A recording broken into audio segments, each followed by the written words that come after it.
welcome to my YouTube channel. මේ මගේ video series එකේ 36 වෙනි වීඩියෝ එක. මේකදී මම කතා කරන්නේ කොහොමද ෆීඩ්බැක් එකක් එකකින් අපි බයි කරපු ප්‍රොඩක්ට් එකකට ෆීඩ්බැක් එකක් දෙන්න කියලා. මුලින්ම අපි ප්‍රොඩක්ට් හිස්ටරි එකට යනවා. ප්‍රොඩක්ට් හිස්ටරි එකේ අපි බයි කරපු ප්‍රොඩක්ට්ස් මේ විදිහට පෙන්නනවා. මේකදී අපි ප්‍රොඩක්ට් එකට ෆීඩ්බැක් එකක් සබ්මිට් කරනවා. මේ විදිහට ෆීඩ්බැක් සබ්මිටඩ් කියලා පෙන්නනවා. ෆීඩ්බැක් එකක් සබ්මිට් කළා නැත්නම් මේ විදිහට give feedback කියලා බටන් එකක් පෙන්නනවා. මේ give feedback කියන බටන් එක ක්ලික් කරාම මේ විදිහේ මොඩල් එකක් අපිට ඕපන් වෙනවා. මේකෙදි give feedback කියලා මේ විදිහේ ස්ටාර්ස් ටිකක් අපිට සිලෙක්ට් කරන්න පුළුවන්. අපි 4 star දුන්නොත් මේ විදිහට 1 දුන්නොත් 2 star දුන්නොත් මේ විදිහට එහෙම නැත්නම් අපි දෙමු 5 star මේ විදිහට. ඊළඟට මෙතන අපේ එක්ස්පීරියන්ස් එක ෂෙයා කරන්න කියන අපේ කමෙන්ට් එකක් මෙතන දාන්න පුළුවන්.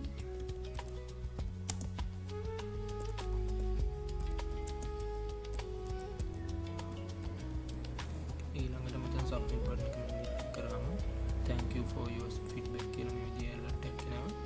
ඒ වගේම මෙතන feedback submitted කියලා show වෙනවා. ඒ වගේම අපි මේ විදිහට අපි buy කර product එකට ගියොත් මෙතන already enrolled කියලා වෙනවා. ඒ වගේම අපේ feedback එක මෙතන පෙන්නනවා මේ විදිහට.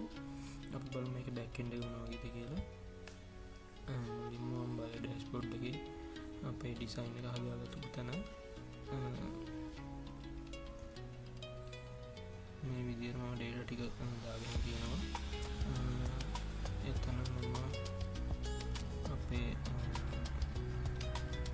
fetch එක ඇතුළේදී මම මේ විදිහට open feedback model කියන බටන් එකක් හදලා තියෙනවා. ඒකෙන් තියෙන්නේ මේ if එකෙන් අඩුරසයි item එකේදී check කරනවා feedback id එකක් තියෙද කියලා. තියෙනවා නැද්ද කියලා. නැත්නම් තමයි මේ open feedback function එක run වෙන්නේ. ඒක තියෙනවා නම් මේ feedback submitted කියන විදිහට පෙන්නනවා.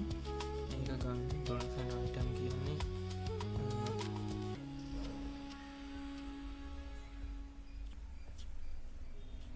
dollar item කියලා කියන්නේ මෙන්න මෙතන තියෙන query එක. මෙතන තියෙන query එක මේකෙදි search කරන්නේ id from feedback via user id කියලා. කියන්නේ user ගේ id එකට feedback එකේ id එකක් තියෙද කියලා බලනවා.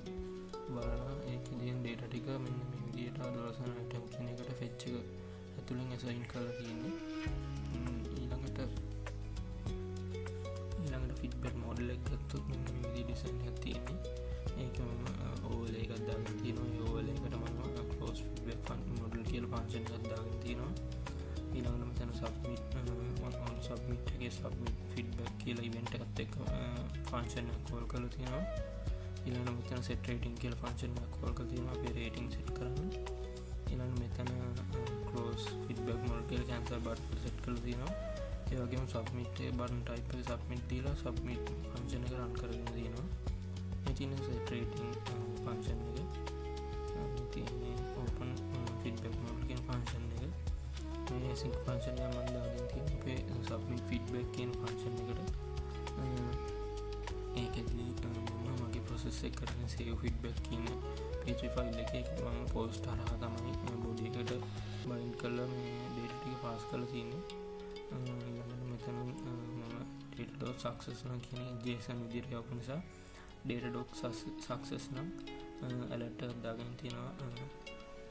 feedback එක submit thanks for your feedback කියලා. ඊළඟට location එක reload කරලා තියෙනවා. එහෙම නැත්නම් else එක ඇතුළේදී මම data.message එකේ fail to save feedback කියලා දාගෙන තියෙනවා. එහෙම නැත්නම් catch එකේදී මම error එකක් මේ විදිහට අරගෙන තියෙනවා. අපි බලමු save feedback page එක මොනවා වගේද කියලා. save feedback PHP එකේදී මම මුලින්ම session එක දාගෙන authentication එක කරලා තියෙනවා. ඒ වගේම session එකේදී data ටික අල්ලගෙන තියෙනවා. post method එකකින් අපි අපැත්තෙන් data ටික අල්ලගෙන තියෙනවා. ඊළඟට මෙතන validation part එක කියලා තියෙනවා. ඊළඟට මෙතන user ඒ product එකම buy කරාද කියලා check කරනවා. ඊළඟට මෙතන purchase check එකේ තමයි කියන්නේ JSON එකේ ඒ කියන්නේ අපේ purchase check එකේ නම් rows ගන්න 0 වලට equal නම් හරි purchase check එක false වෙනවා නම් හරි මෙතන මෙන්න මේ alert එක run වෙනවා JSON එකකින්. ඊළඟට මෙතන check feedback for same product කියලා එකක් check කරනවා. ඒකෙදි වෙන්නේ අපි කලින් ෆිඩ්බැක් එකක් දීලා තියෙද බලනවා ඒ ප්‍රොඩක්ට් එකටම එහෙම දීලා තියෙනවා නම් මෙතන feedback provided for this product කියලා එනවා. එහෙම නැත්නම් ඒකෙන් මේ ඔක්කොම false වෙනවා නම් අපේ save process එකට තමයි යන්නේ. save එකේදී මෙන්න මේ විදිහට මම feedback table එකට data insert කරගන්නවා. ඒ වගේම if result කියන එක success නම් encode success true නම් else true කරලා තියෙනවා. else එකේ JSON encode එක false කරලා fail to save feedback to the database කියලා මම දාලා තියෙනවා. මේ විදිහට තමයි මගේ process එක මම කරලා තියෙන්නේ. ඊළඟ වීඩියෝ එකෙන් හමු වෙනවා. Thank you.